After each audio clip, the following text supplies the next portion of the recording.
The United States Department of War stated in official documents that China might see an amphibious operation against Taiwan as the best way to unify. Their report also warned of a possible Chinese invasion of Taiwan.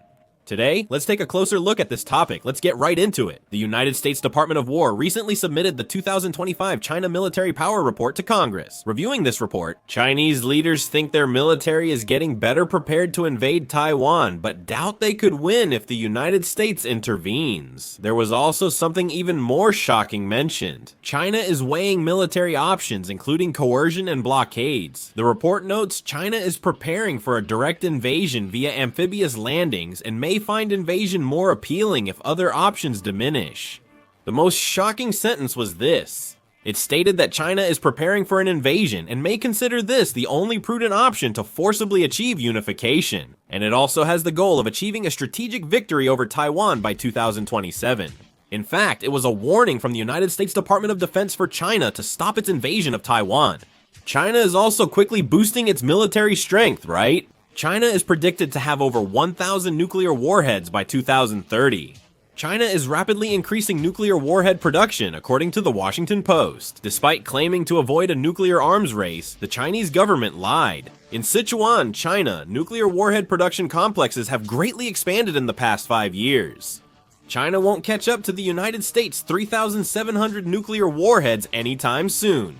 China's rapid expansion of nuclear facilities and arsenals suggests it's preparing for a full-scale arms race with the United States. Also, in the recent 2025 China Military Power Report released by the United States Department of Defense, it was assessed that China has steadily pushed for the modernization of its military capabilities and has risen to a level where it can directly threaten the United States mainland. The United States Department of Defense aims to detect enemy missile attacks early and retaliate before missiles reach China, and estimates over 100 Dongfeng 31 ICBMs may be deployed. Their naval power has quickly grown to a threatening level. China aims to build 6 more aircraft carriers by 2035, reaching 9 in total to catch up to the United States Navy's 11. And China has also acquired the capability to carry out precision strikes from its bases all the way to the United States mainland, so if a war breaks out, even the United States mainland would no longer be safe. It also looks like Russia is trying to help China. Earlier, news reported the Chinese military learned modern warfare tech from Russia. Later, Russia said it would fully back China if tensions increased in the Taiwan Strait. Sergei Lavrov told Telegraph Agency of the Soviet Union that the Treaty of Good Neighborliness and Friendly Cooperation between Russia and China outlines response procedures for potential Taiwan Strait tensions. He said Russia and China signed the Treaty of Good Neighborliness and Friendly Cooperation in 2001, and in 2021, Putin and Xi Jinping extended it. Russia declared this showed their strategic solidarity, and they also made it clear that they recognize Taiwan as an inseparable part of China and firmly oppose Taiwan's independence. As the United States Department of Defense issued warnings, China launched its first military exercise encircling Taiwan in 9 months. This doesn't mean China is actually trying to invade Taiwan. The United States recently sold weapons to Taiwan, and this appears to be a response. They held drills around Taiwan at 5 locations.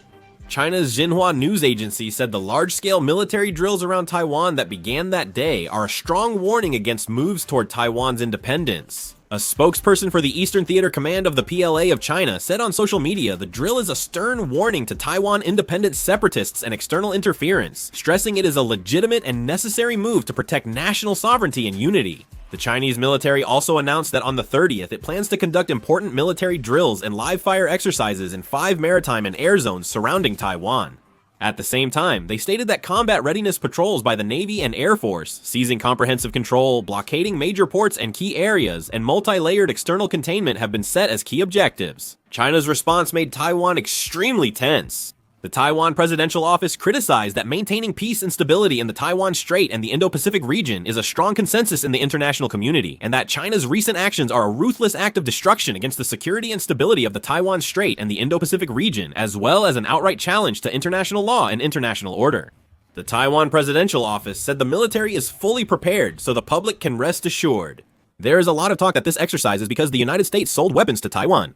The United States government recently sold weapons like high-mobility artillery rocket system and suicide drones to Taiwan for 16.4 trillion won. Considering that during the first Trump administration in 2019, the United States sold F-16 fighter jets to Taiwan worth 11.8 trillion won, this is the largest arms sale ever. High-mobility artillery rocket system also used in Ukraine was sold here too. It also included many M107A7 self-propelled howitzer suicide drones and Javelin missiles.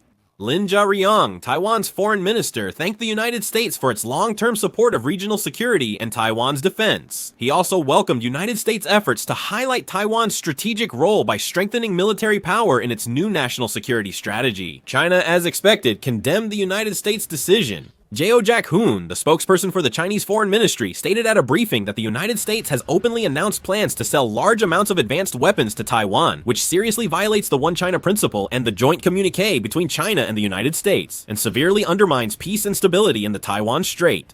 He warned that if the United States uses force to support Taiwan's independence, it will get burned itself.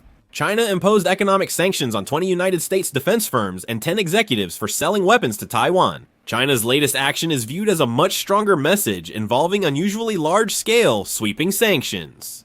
Before, they just put companies on an unreliable entity list, but now they've imposed full economic sanctions. This highlights how threatened China feels by United States actions and why the United States works hard to prevent a Taiwan war. The reason becomes clear when you look at the results of war simulations that the United States Department of Defense and American think tanks have been running for years. The United States Department of Defense and the Center for Strategic and International Studies, or Center for Strategic and International Studies, have conducted dozens of war simulations assuming China invades Taiwan, and the results are quite shocking. Many people think that because the United States has overwhelming military power, a war would end quickly, but the reality revealed in the simulations was completely different. In most scenarios, the United States ultimately succeeded in stopping China, but the problem was the process. The United States does win, but the price it has to pay for victory is greater than anything America has experienced in any previous war. Many simulations repeatedly show the United States Navy's aircraft carrier sunk early. When war starts, China fires many anti-ship ballistic missiles, like the Dongfeng 21D and Dongfeng 26 at the aircraft carrier strike group. These carrier killers are specifically made to target the United States Navy. The issue is that there are many of these missiles, not just a few. China plans to launch hundreds of missiles in a massive initial barrage at the war's start. Even with the United States Navy's dense air defenses, it's hard to intercept every missile, and simulations often show carriers hit or disabled. An aircraft carrier isn't just a simple warship, is it? For the United States, losing thousands of crew and many carrier aircraft at once would be an unbearable loss.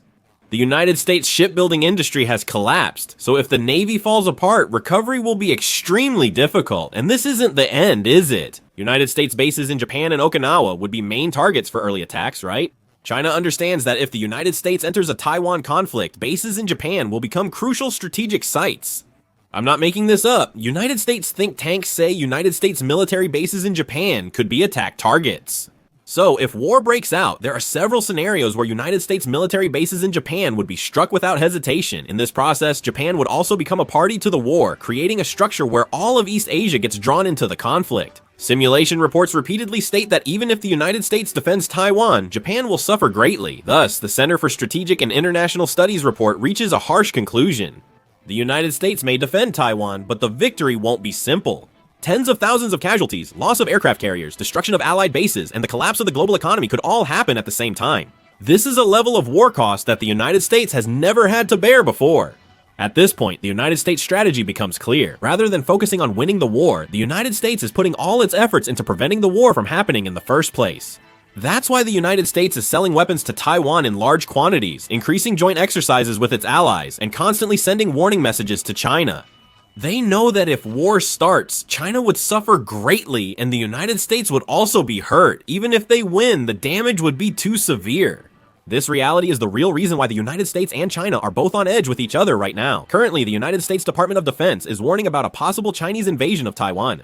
What do you think about this situation? Please let us know in the comments. That's the end of the video. Thank you.